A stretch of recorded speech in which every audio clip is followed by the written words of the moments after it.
இந்த வீடியோவில் நம்ம ஹைலைட்டிங் தி சர்ச்டு செல்லை பற்றி பார்க்க போகிறோம். அப்படின்னா என்ன அர்த்தம்?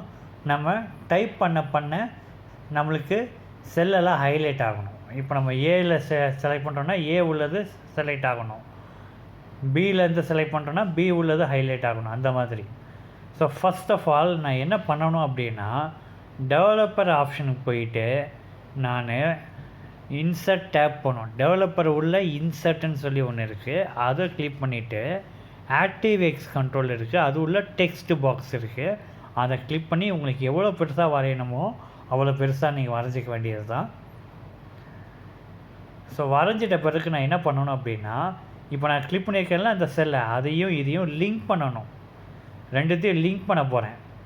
லிங்க் பண்ணுறதுக்கு நீங்கள் என்ன கிளிக் பண்ணணும் அப்படின்னா, ப்ராப்பர்ட்டிஸ் போகணும். நீங்கள் இப்போ நான் என்ன பண்ண போகிறேன், அந்த செல்லோட ப்ராப்பர்ட்டிஸை போய் கிளிக் பண்ண போகிறேன். அந்த ப்ராப்பர்ட்டிஸை கிளிக் பண்ணுறதுக்கு மேலே அங்கே ப்ராப்பர்ட்டிஸ் இருக்குது. ஸோ இப்போ இதில் என்ன போட்டிருக்கு, நம்மளுக்கு ஒர்க் ஷீட்டுன்னு போட்டிருக்கு நம்மளுக்கு. பட் நம்மளுக்கு இப்போ டெக்ஸ்ட் பாக்ஸ் தான் தேவைப்படுது. அதனால் அந்த ஸ்லைடில் டெக்ஸ்ட் பாக்ஸுன்றதை கிளிக் பண்ண போகிறேன். இப்போது டெக்ஸ்ட் பாக்ஸை லிங்க் பண்ணுறதுக்கு நான் லிங்க்டு செல்லுன்னு ஒன்று போகணும். அங்கே பார்த்தீங்களா, அந்த லிங்க்டு செல்லில் B5 அப்படின்ற ஒரு செல்லை நான் லிங்க் பண்ணிட்டேன். இப்போது டிசைன் மோட் ஆஃப் பண்ணிட்டு நான் அதை டைப் பண்ணேன்னா எனக்கு ரெண்டு இடத்துல டைப் பண்ணுற மாதிரி வரும். ஸோ இந்த மாதிரி நீங்கள் என்ன பண்ணணும், ஃபஸ்ட்டு செட் பண்ணி வச்சுக்கணும் நீங்கள். ஓகேவா? இப்போ அடுத்து என்ன பண்ணணுன்னா, நீங்கள் ஒரு எக்ஸாம்பிளுக்கு நீங்கள் ஒரு ஃபார்முலா டைப் பண்ணி வச்சுக்கணும். நீங்கள் என்ன ஃபார்முலா டைப் பண்ணணும் அப்படின்னா, அண்டு போட்டு சர்ச் ஃபங்க்ஷனை போடணும். நீங்கள் சர்ச் ஃபார்முலா, அந்த சர்ச் ஃபார்முலாவுக்கு ப்ராக்கெட்டில் ஃபைண்டு டெக்ஸ்ட்டுன்னு இருக்கா. ஸோ ஃபைண்டு டெக்ஸ்ட்டை நம்ம எதை போட போகிறோம், B5ன்ற ஒரு செல்லை தான் நம்ம போட போகிறோம். ஏன் B5 போடணும், ஏன்னா அதில் இருக்கிற வார்த்தையை தான் நம்ம சர்ச் பண்ணுற மாதிரி காட்டணும் நம்ம. ஓகேவா? இப்போது நான் என்ன பண்ண போகிறேன், இந்த B5ன்ற ஒரு செல்லை லாக் பண்ண போகிறேன். லாக் டாலர் போட்டு லாக் பண்ண போகிறேன். ஓகேவா? அதுக்கப்புறம் கமா போட்டு வித்தின் டெக்ஸ்ட்டு கேட்குறாங்க. வித்தின் டெக்ஸ்ட்டு நீங்கள் எந்த செல்லேருந்து நீங்கள் ஃபைண்ட் பண்ண போகிறீங்கன்னு கேட்குறாங்க. அது அந்த பாக்ஸோட ஃபஸ்ட்டு செல்லை செலக்ட் பண்ணிக்கிறேன். அதான் நேமோட ஃபஸ்ட்டு ஒன் செலக்ட் பண்ணிக்கிறேன், அசோக்குன்ட்டு. ஸோ இதுக்கப்புறம் வந்து நான் என்ன பண்ணுறேன், ப்ராக்கெட்டை க்ளோஸ் பண்ணிக்கிறேன்.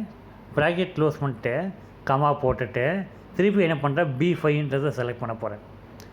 ஸோ நம்ம சர்ச் பண்ணுற செல்லை வந்து எம்டியாக வந்து இருக்கக்கூடாது அப்படின்றதுக்காக நான் இப்போ ஒன்று போட போகிறேன் நான். ஓகேவா? இப்போ வந்து பார்த்தீங்கன்னா நம்மளுக்கு வந்து B5 அப்படின்ற ஒரு செல்லை போட போகிறேன் நான். இதையும் என்ன பண்ண போகிறேன், நான் லாக் பண்ண போகிறேன்.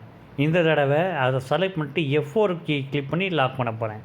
F4லேயும் லாக் பண்ணலாம், இல்லை நீங்கள் டாலர் சிம்பிள் கூட போட்டுக்கலாம்.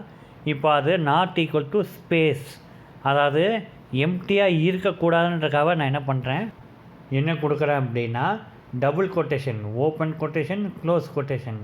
இது எதுக்காகனா செல்லு வந்துட்டு எம்டியாக செலக்ட் ஆகக்கூடாதுன்றக்காக. இப்போது அதை நான் க்ளோஸ் பண்ணிட்டு என்டர் பண்ணும்போது ஃபால்ஸுன்னு காமிக்குது. இப்போது நம்ம ஏன்னு டைப் பண்ணால் ட்ரூன்னு காமிக்குது. ஏன்னா ஏன்ற வார்த்தை அங்கே இருக்குது, அந்த செல்லில் இருக்குன்றனால அது ட்ரூன்னு காமிக்குது. இல்லை இல்லாத வார்த்தையெல்லாம் போட்டால் அது மிஸ்டேக்குன்னு காமிக்கும். பார்த்தீங்கன்னா நம்மளுக்கு ஓப்பன் பண்ணி பார்த்தீங்கன்னா வேல்யூ எரர் அப்படின்னு சொல்லி வருது. ஏன்னா வேல்யூ வந்து அங்கே இல்லை. ஓகேவா? நீ டைப் பண்ணுறது மட்டும்தான் என்ன இருக்கோ அங்கே இருக்கும் நம்மளுக்கு. இப்போ அடுத்த செகண்டே நான் என்ன பண்ண போகிறேன், இந்த ஃபார்முலாவை அப்படியே காப்பி பண்ணிவிட்டு கண்டிஷனல் ஃபார்மேட்டிங்கில் யூஸ் பண்ண போகிறேன் நான் இப்போ. ஓகேவா? கண்டிஷனல் ஃபார்மேட்டிங் நம்ம ஃபார்முலா வந்து ஒரே ஒரு செல்லுக்கு தான் அப்ளை பண்ணியிருந்தோம். ஆனால் கண்டிஷனல் ஃபார்மேட்டிங் வந்து பார்த்திங்கன்னா நான் அந்த நேமில் இருக்கிற ஃபுல் காலமுக்கு அப்ளை பண்ண போகிறேன். அதனால் எல்லாத்தையும் செலக்ட் பண்ணிவிட்டு கண்டிஷனல் ஃபார்மேட்டிங் போயிட்டு நியூ ரூல் கிளிக் பண்ண போகிறேன். நியூ ரூல் கிளிக் பண்ணோடனே யூஸ் அ ஃபார்முலா டு டிட்டர்மின்னு இருக்குது, அதை கிளிக் பண்ணி நான் என்ன பண்ண போகிறேன், ஃபார்முலாஸை அப்ளை பண்ண போகிறேன். நான் காப்பி பண்ண ஃபார்முலா அப்படியே பேஸ்ட் பண்ண போகிறேன். பேஸ்ட் பண்ணிவிட்டு இந்த ஃபார்முலா ஒர்க் ஆச்சு அப்படின்னா எனக்கு வந்து ஃபாண்ட் ஸ்டைல் வந்து மாற்ற போகிறேன். என்ன கலர் மாற்ற போகிறேன்றது இங்கே சூஸ் பண்ண போகிறேன் நான். அதை மாற்றுறதுக்கு டார்க் ப்ரௌன் வேணும் எனக்கு. அப்புறம் ஃபாண்ட் வந்து white colour with bold. Okay, நீங்கள் என்ன கலர் வேணாலும் எடுத்துக்கலாம். ஓகே அழிச்சிட்டு நீங்கள் பண்ணிக்கலாம். இப்போ பார்த்தீங்கன்னா நம்மளுக்கு டைப் பண்ண அது நம்மளுக்கு ஹைலைட் ஆகுது. ஏல டைப் பண்ணால் ஏ ஹைலைட் ஆகுது, பியில் டைப் பண்ணால் பி ஹைலைட் ஆகுது, கேல டைப் பண்ணால் கே ஹைலைட் ஆகுது. அந்த மாதிரி நம்மளுக்கு வசதியாக உள்ளது ஹெல்ப்ஃபுல்லாக இருக்கும். ஸோ இதுக்கு பேர் தான் வந்து ஹைலைட்டிங் தி சர்ச் செல். So thank you.